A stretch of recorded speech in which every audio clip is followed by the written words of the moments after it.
telespectadores, boa tarde. Hoje nós vamos criticar com nossos analíticos sobre a obra Triste Fim de Policarpo Quaresma. Antes de começar a responder as perguntas dos nossos telespectadores, o Vitor vai falar sobre a vida e obra do autor. Isso.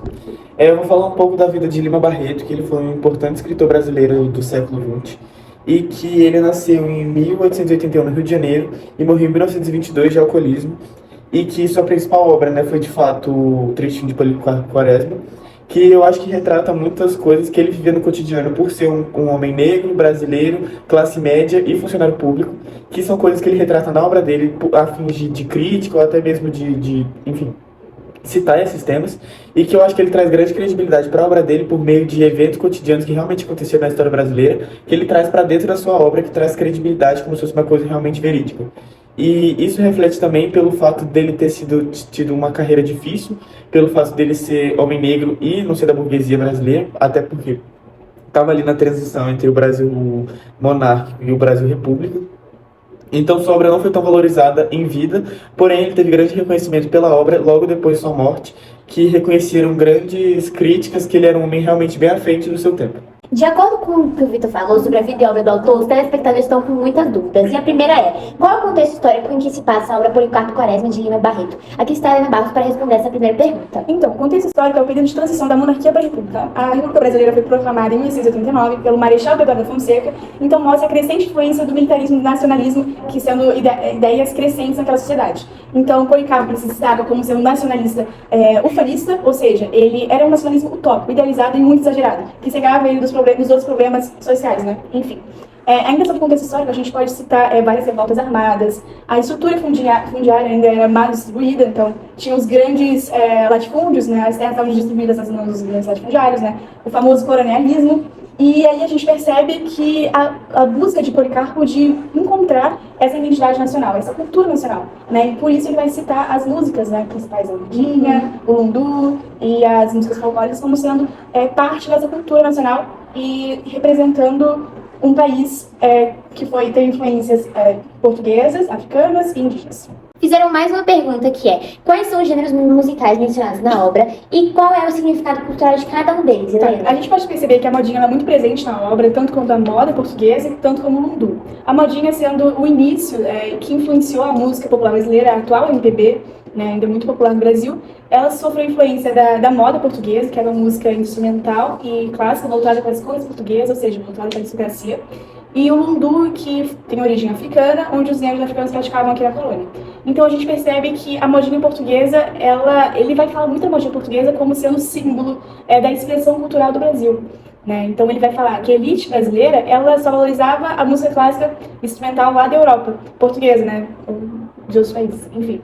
E que aí ele foi atrás de valorizar a nossa cultura popular, tanto como que ele quis aprender ter aulas de violão com o professor dele, que foi um caminho dele, enfim. E o violão era símbolo de malandragem, naquela época, visto que as camadas mais baixas daquela sociedade tocavam violão, tinha o samba também, e o choro, o hino nacional, que foi muito bem proferido pelo Policarpo, e as músicas folclóricas também são apresentadas de maneira significante na obra. Mais uma dúvida de um telespectador: como que a obra critica o pseudo-intelectualismo e quais são as críticas sociais presentes na obra, Nicole? Então, a obra ela critica o pseudo-intelectualismo com os falsos intelectuais que eles acreditavam que com a passagem da monarquia para a república eles iam ter um discurso de justiça e progresso. Mas eles não viam e enxergavam que isso não poderia acontecer se as mudanças não mudassem também. Não tem como ter uma justiça ou um progresso se as atitudes não mudarem, porque na época existiam muitas situações que aconteciam, como desigualdade social, corrupção, racismo, que não se era discutido, e ele traz isso na obra. Agora a Vitória vai responder como podemos relacionar o hino nacional com a obra. Bem, o hino nacional atual ele ainda não tinha sido oficializado no contexto da obra, porém, sendo um dos símbolos mais importantes de identidade nacional, ele é muito fácil de ser relacionado com a obra, que aborda justamente isso. Com certeza, Policarpo seria um grande entusiasta do hino nacional, que fala sobre fatos conhecidos da história, lutas passadas, sobre a grandeza do Brasil, o próprio nacionalismo e essa identidade de ser brasileiro.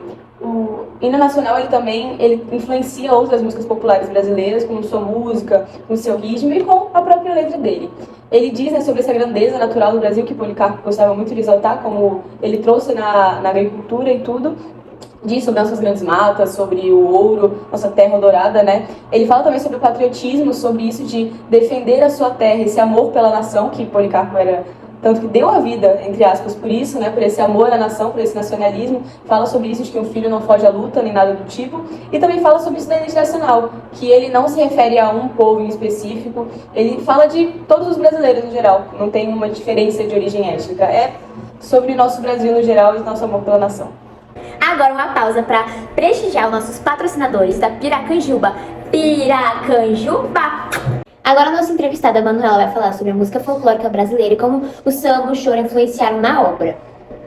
Então, embora não haja letra de músicas na obra, a música folclórica brasileira, como o samba e o choro, era uma parte fundamental da cultura do Rio de Janeiro e do Brasil na época em que a obra se passava. E esses gêneros musicais, devido às suas raízes populares, podem ser considerados como um pano de fundo sonoro da narrativa e ajudam a transmitir a atmosfera do Rio de Janeiro no início do século XX. Já o carnaval é mencionado em vários momentos da obra e é considerado uma festa popular importante do Rio de Janeiro, onde a música desempenha um papel importante e central na criação de um cenário cultural específico. Obrigada, Manuela. A gente vai fazer um leve resumo do enredo da obra Os Triste Fins de Policarpo Quaresma de Lima Barreto. Então, o livro ele é dividido em 3 partes e o personagem principal é Policarpo Quaresma, que é um personagem apaixonado pelo Brasil, um verdadeiro nacionalista ufanista. Ele é ridicularizado, ele é visto como um personagem cômico por ser um nacionalista, por ser um patriota, né, por esse amor todo pelo Brasil. E depois ele vai mandar um ofício no ministro da guerra, né, do Brasil, pedindo que a língua oficial do Brasil seja a língua dos índios, né, a língua tupinambá. Porque ele vai ver que os verdadeiros brasileiros são os índios que estavam aqui antes da chegada dos portugueses. Né, depois ele vai ser visto como louco, vai ser internado num hospital psiquiátrico.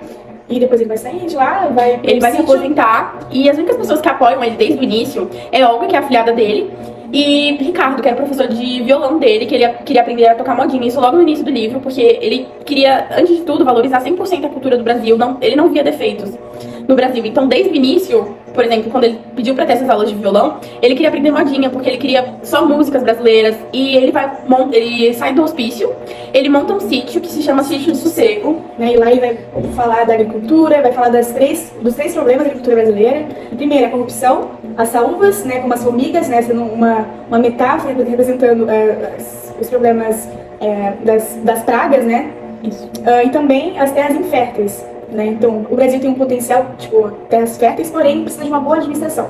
A corrupção também. E desde o início, quando ele decide ter esse sítio, ele decide que ele só quer plantar coisas assim que remetem ao Brasil. Ele só quer plantar tanto árvores, ele só quer produzir lá coisas que realmente remetem ao Brasil e remetem aos índios. Depois ele vai ser acusado de traição pelo Deodoro Floriano Peixoto, né, pelo Marechal Floriano Peixoto, né, que era um homem que ele não aceitava críticas, não aceitava outras opiniões, só ele era muito conservador e inflexível. E ele vai mandar fuzilar o Policarpo Quaresma, que vai morrer defendendo seus ideais nacionalistas e patriotas, né? A gente também pode fazer uma relação a Dom Quixote, que morreu defendendo seus ideais.